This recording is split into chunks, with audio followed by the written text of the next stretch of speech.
Hey guys, it's Kevin again. I know this review is a little bit later than usual, and that is because this is going to be my review for Pretty Little Liars Season 5, Episode 15, Fresh Meat. Now, I know this is a later than usual, and the reason is because, guys, for whatever reason, the first time I watched the episode, I wasn't really focused. I don't know what it was. And then I decided, you know what, I gotta watch it again. So I watched it again, and thank God I did, because I loved this episode. Another great episode, as usual. I really don't feel at this point they can do a bad episode. They really can't. I loved this episode. I thought this was a fantastic episode.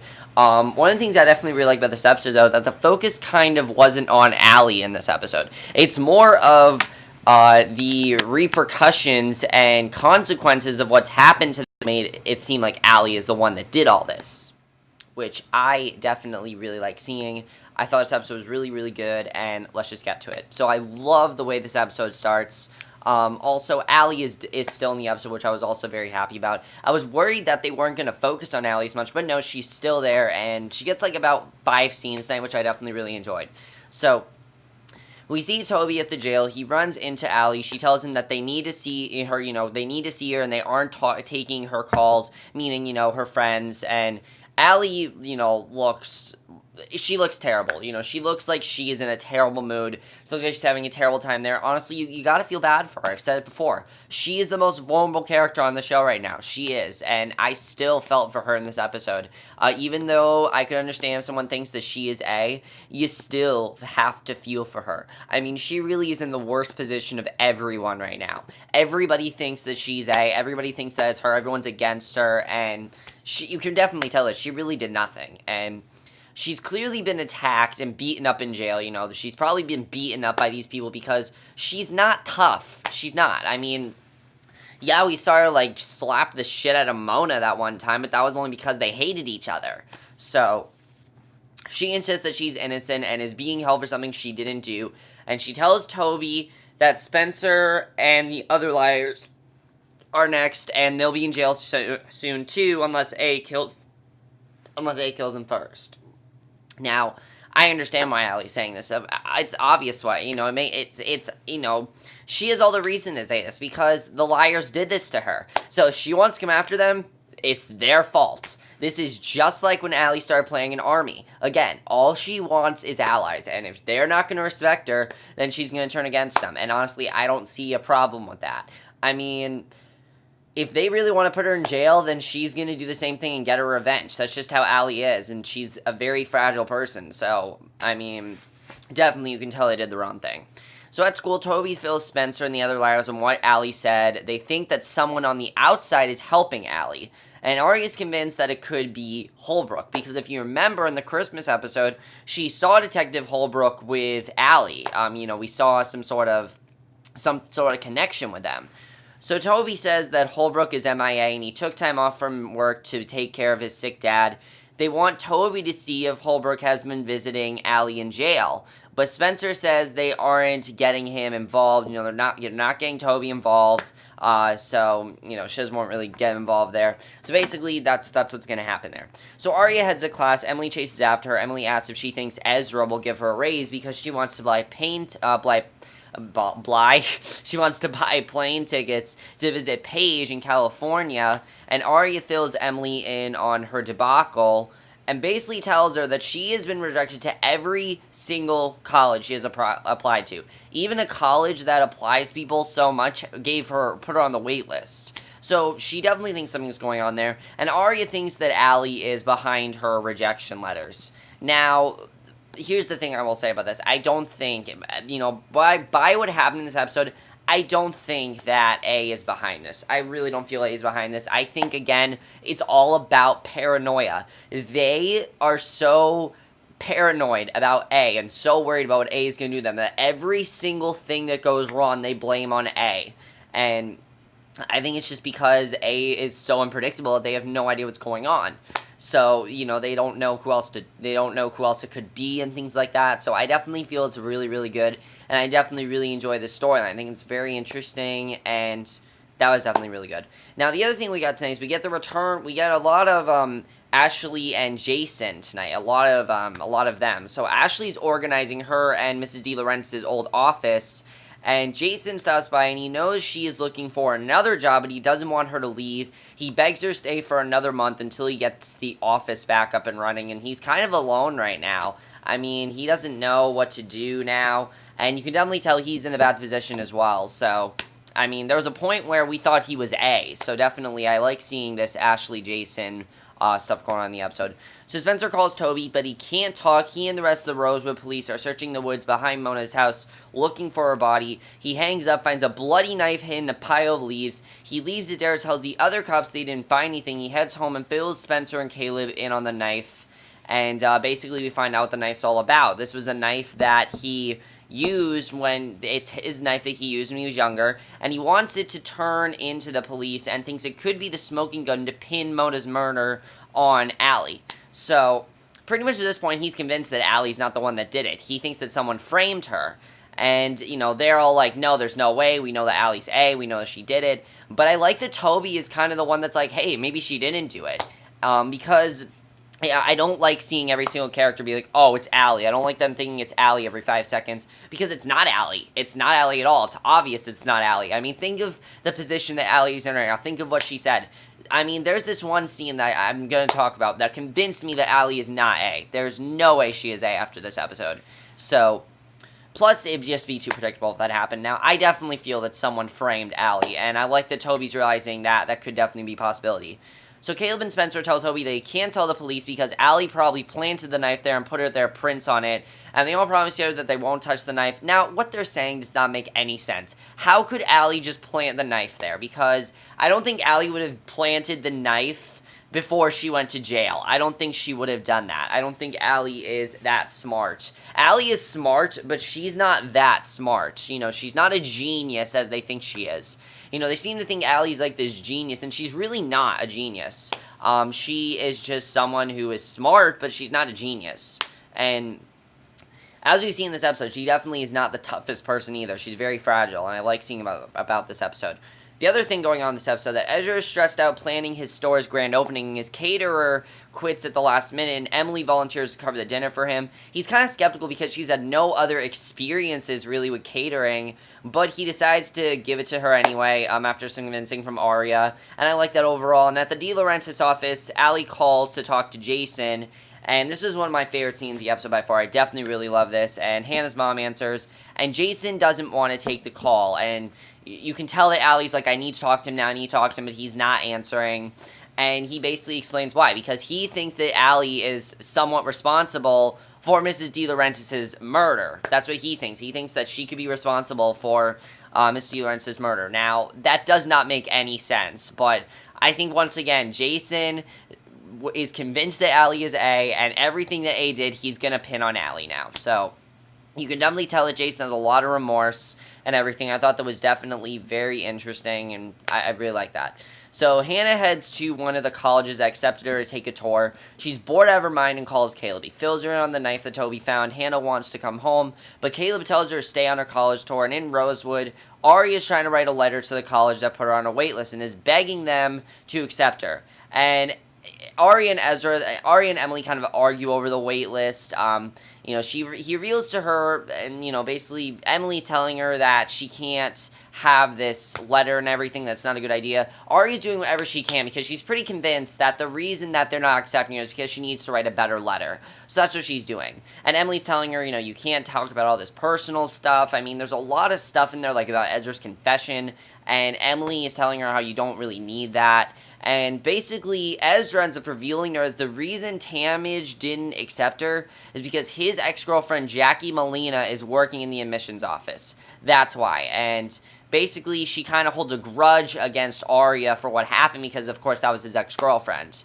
So now I kind of am thinking that maybe Jackie Molina is part of the A-team. I mean, it could make sense, definitely. she's very upset at what Aria did. She clearly is very bitter. If she did this to Aria, she's very bitter. So if she was the one that did it, it makes sense. I mean, you guys may be looking at me like, what now? But it actually makes a lot of sense if you think about it. I mean, just think about the clues here. There are a lot of clues as to why she would do that. And I think Jackie Molina definitely is a new suspect now.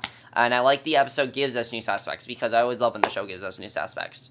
So Spencer shows up at Caleb's house and is not happy that he told Hanna, because she wanted to keep this a secret. She sees a diagram on Caleb's bed, realizes that he's going back to the woods to get the knife. He's paranoid that it might have his fingerprints on it, and he confessed that before he came to Rosewood, there was an incident. He was a suspect in a murder. But the cop realized he was just a kid and cut him loose, and, that was that whole Ravenswood thing. So Spencer sympathized with him and says that she is coming with him to get the knife from the woods. I gotta say, one of the things that I really like they're doing in the second half of the season is interacting the characters with characters they're not usually interacted with. Like, I don't think we've really had a Spencer-Caleb actual interaction like this. Most times Caleb involved with Hanna, but this time he was involved with Spencer's storyline. And I like seeing that. I definitely like they're doing that, because it's cool to see, how else they can pair these actors with. I mean, we already know they're very good actors, but we need to see if they're paired well with these people in these scenes. And I think they're paired very, very well, and I think they handle that very, very well. One of my favorite things about the episode by far. Definitely really enjoyed that. So Hanna shows up at a creepy trailer park and is trying to track down Holbrook at his father's house, where he's supposedly taking care of his dad. And she finds Holbrook's dad, and he says that he hasn't seen Detective Holbrook in weeks. And Holbrook's dad mistakes Hanna for Allie and says that if anyone should know where his son is, it is her. So clearly there's something going on with them. Clearly they're in a relationship. And that was definitely very interesting. So Spencer and Caleb are searching in the woods in the dark for the bloody knife. They finally find the pile of leaves where Toby left him, pick it up and put it in the bag.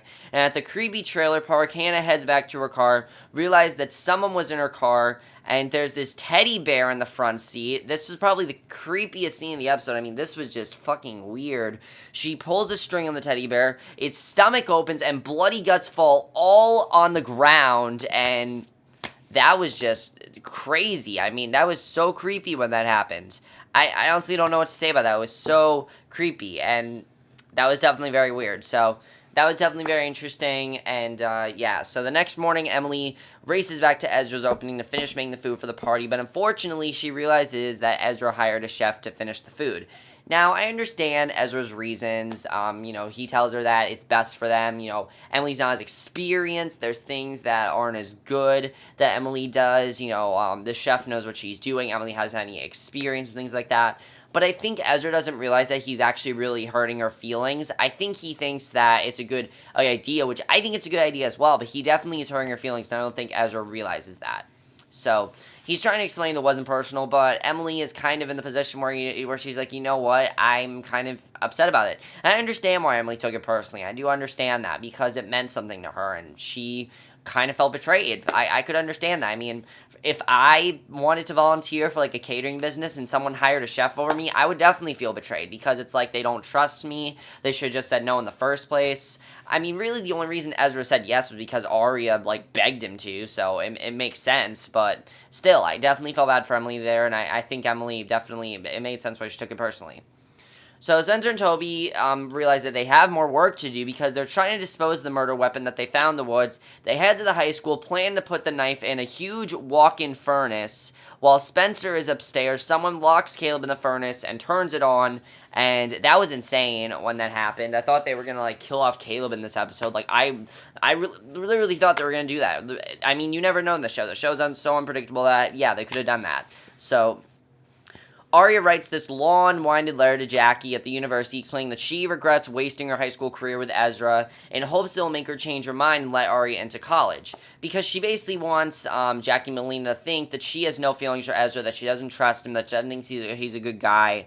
And it's going to be interesting if they decide, I know they're going to continue the show, so if Aria does get, accepted into this college and everything, if she does go there, what's going to be interesting is that, what's going to be interesting there is to see if she keeps up with this lie, because of course, she's with Ezra right now, and she cares about him, but she has to pretend that she doesn't give two shits about him, so it's going to be interesting to see how that works out. So Aria panics after she sent it. She rushes to the university to get rid of it before Jackie sees it. She's too late, but Jackie promises her she won't tell Ezra about it. Jackie sympathizes with her and says that she wishes she never met Ezra too, and she's never gonna give it to Ezra. Ezra's never gonna find out, and basically her secret is safe. So I thought that was really, really good. Definitely really enjoyed that. So I need to talk about this next scene. It was probably my favorite scene in the episode. There's a confrontation with Hanna and Allie, and it's probably the most heartbreaking confrontation of the episode. And I completely agree what Allie said in this scene. Hanna goes to see Allie, and basically they talk about Allie being, in jail. And Allie says that you had no reason to do this to me. And she actually tells Hanna where she was. What ended up happening to her. Basically, what ended up happening is that Cyrus wanted to see her on Thanksgiving, and what happened was he never showed up. So that's why she was nowhere to be found, because she waited for like hours and hours and he never showed up. So I like that she understood that. And she also said that if she really was why the hell would she put herself in jail? Why would she frame herself? Like, nobody would do that. It's weird. Why would she just frame herself? It doesn't make any sense why she would do that. And Hanna, I think, honestly, she wants to believe her, but at the same time, everyone else is against her, so I don't think Hanna can believe her right now. But I really loved that Allie gave her sort of like the reality check and said, wait a second, how could I have done this?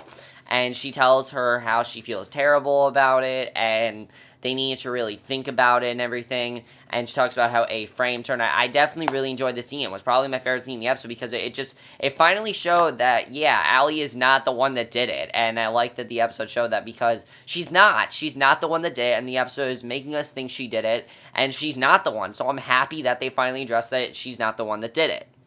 So at the high school, Spencer heads down back to the basement where she can find Caleb, and she gets to the door of the furnace open, saves him in the nick of time before he passes out from the heat. He tells her that the knife is still inside the furnace, so she shuts the door, cranks the heat up, and Ezra's grand opening is underway. Spencer arrives, and a kid named Johnny introduces himself to her and says that her mother is renting him their guest house since Melissa split, and he was hoping that, at first he thought she was Melissa, so basically, her and this kid Johnny are going to be living together now, so that's going to be interesting to see what ends up happening between Johnny and Spencer. I'm definitely interested in seeing what's going to happen there.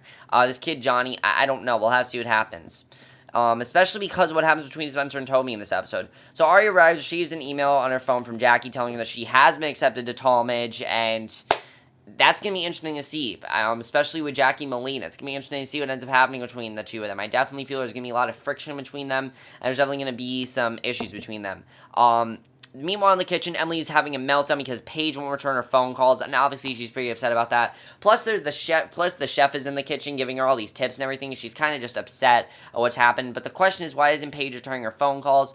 I think it's not because that Paige doesn't want to. I think it's just that Paige is busy or something like that. I don't know why she's not returning her phone calls, but we'll definitely find out. I definitely feel that this season is ending with, after they graduate, Emily's going to California to be with Paige because she wants to be with Paige. Paige is her true love. Paige is her girlfriend. She loves her, and I really feel that that's where the season's going to end, is that Emily heads to California. Definitely, I think that's what that's setting up there. And I kind of feel like now what they're going to do is they're going to try to show that this long-distance relation between them does not work, but they decide to not break up. They're just going to, maybe postpone it till after graduation. Because I know the season's ending with them graduating. I really hope it does, because it's about time to graduate. It's taking us 2 seasons to get them to graduate. So I really hope after this season they do graduate. And if they do, then I really want Emily to head to California with Paige, because I definitely felt like that's where this is heading. And that's going to be interesting to see if that's true. So Toby arrives, freaks out and turns because he knows they took the knife from the woods, and he tells her that he really did not want her involved and everything. And Spencer's trying to tell him that, she's trying to be reasonable about it.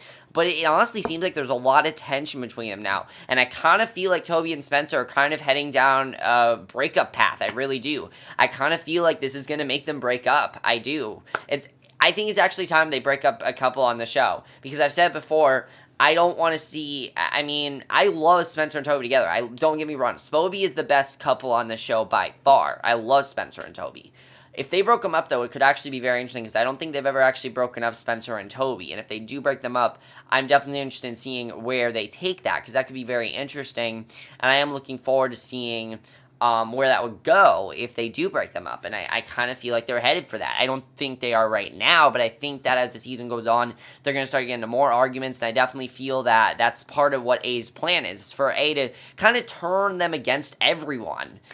Because they're going to soon realize that they made a huge mistake, even though they don't want to believe it right now. They have to realize it eventually. They have to realize that something does not connect here. They have to realize that. If they are really that dumb to think that Allie is still A after all the evidence they have that she's not, then I don't know what to say. But if really this is A's plan, this is going to be very interesting to see.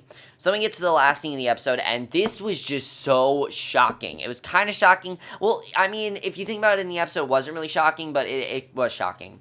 Jason stops by Ashley's house with a file. He's confused because the tenants haven't paid their rent in 3 years, and his mother never evicted them. And Ashley invites him to have dinner with her. They go over the file, and afterwards, Jason kisses her and then apologizes. Ashley tells him that she didn't mind, so they kiss some more.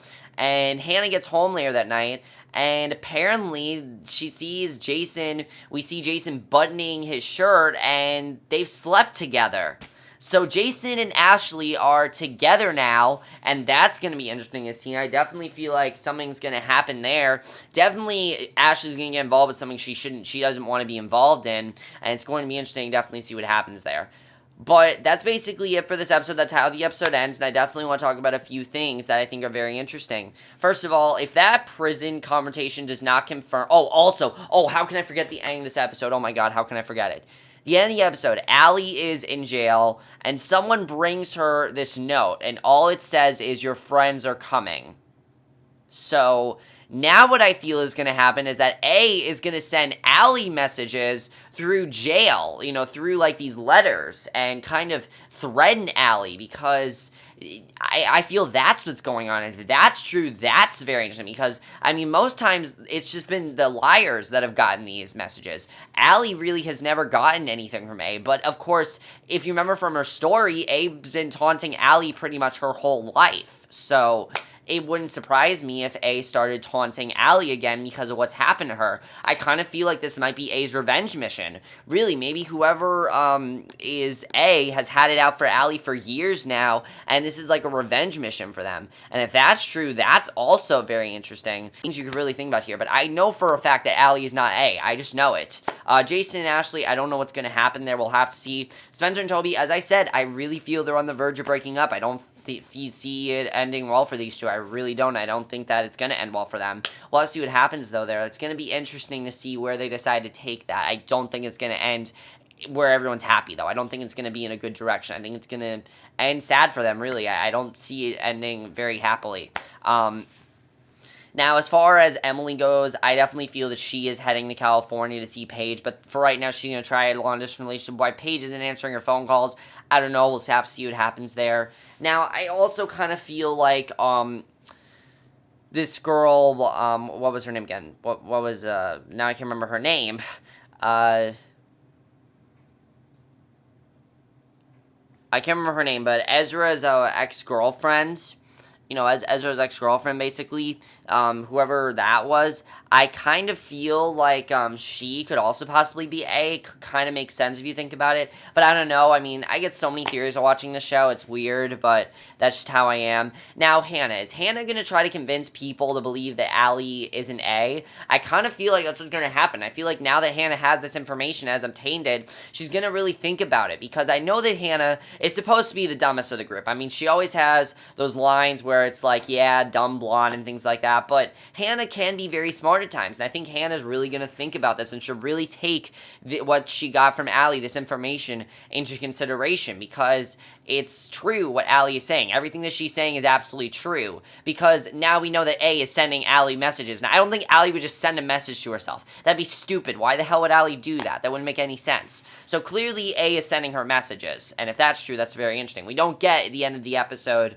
with an A, like, plotting something. We see A sending Allie a message through jail, and that was actually, I think, creepier even, because now Allie's in for, something, and it's going to be interesting to definitely see what happens. Pretty soon they're going to realize that they made a huge mistake, and we're going to see that. Aria being in Tamage, I'm very surprised that happened. We'll have to see what happens there. But that's basically it for this video. Hope you guys enjoyed it. Let me know what you guys saw of this episode. Overall, guys, thought this was another great episode. And I'll see you guys in my next video, which will be my review for tonight's episode of Agent Carter. So I'll see you guys for that. Okay, bye.